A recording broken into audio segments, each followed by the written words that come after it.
नमस्कार मंडळी, आजच्या व्हिडिओमध्ये आपण भोपळ्यांचे गारगे त्याचे किती आयुर्वेदिक फायदे आहेत ते या व्हिडिओमध्ये आपण पाहणार आहोत. व्हिडिओ शेवटपर्यंत नक्की पहा. मकर संक्रांतीच्या काळात लाल भोपळ्याचे गारगे खाण्याची परंपरा केवळ चवीसाठी नसून त्यामागे सखोल आयुर्वेदिक आणि शास्त्रीय दृष्टिकोन आहे.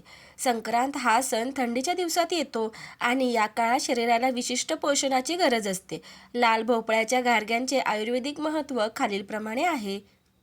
1. वात आणि पित्त शमन. आयुर्वेदानुसार लाल भोपळा हा मधुर म्हणजेच गोड रसाचा आणि थंड वीर्याचा मानला जातो. हा शरीरातील वाढलेला वात आणि पित्त दोष शांत करण्यास मदत करतो. थंडीच्या दिवसात त्वचा कोरडी पडणे किंवा पचनसंस्थेत रुक्षपणा येणे टाळण्यासाठी भोपळा उपयुक्त ठरतो. 2. ऊर्जेचा स्रोत, एनर्जी बूस्टर. घारगे बनवताना प्रामुख्याने गुळाचा वापर केला जातो. गुळ हा उष्ण प्रकृतीचा असून तो शरीरात त्वरित ऊर्जा निर्माण करतो आणि थंडीपासून संरक्षण करतो. भोपळा आणि गुळाचे हे मिश्रण शरीरातील रक्ताभिसरण सुधारण्यास मदत करते. 3. पचनास हलके आणि पौष्टिक. लाल भोपळ्यामध्ये फायबर म्हणजेच तंतुमय पदार्थ भरपूर असतात. तळलेले पदार्थ असूनही भोपळ्यामुळे हे घारगे पचायला जड जात नाहीत. यात व्हिटॅमिन ए मुबलक असल्याने डोळ्यांच्या आरोग्यासाठी आणि रोगप्रतिकारशक्ती वाढवण्यासाठी हे उत्तम आहेत. 4. धातू पोषण.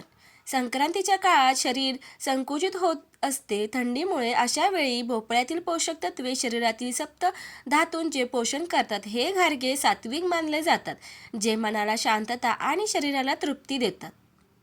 घारग्यांमध्ये वापरल्या जाणाऱ्या इतर घटकांचे महत्त्व. गूळ, लोह वाढवण्यासाठी आणि शरीरातील उष्णता टिकवण्यासाठी. कणिक म्हणजेच गहू, कार्बोहायड्रेट्स किंवा कर्बोदकांसाठी आणि शक्तीसाठी. वेलची, जायफळ सुवासिक असण्यासोबतच हे घटक पचन सुधारतात. खसखस, घारग्यांवर वरून लावलेली खसखस शरीराला थंडावा देते आणि हाडे मजबूत करण्यास मदत करते. माहिती आवडल्यास व्हिडिओला लाईक, शेअर आणि सबस्क्राईब करायला विसरू नका. धन्यवाद.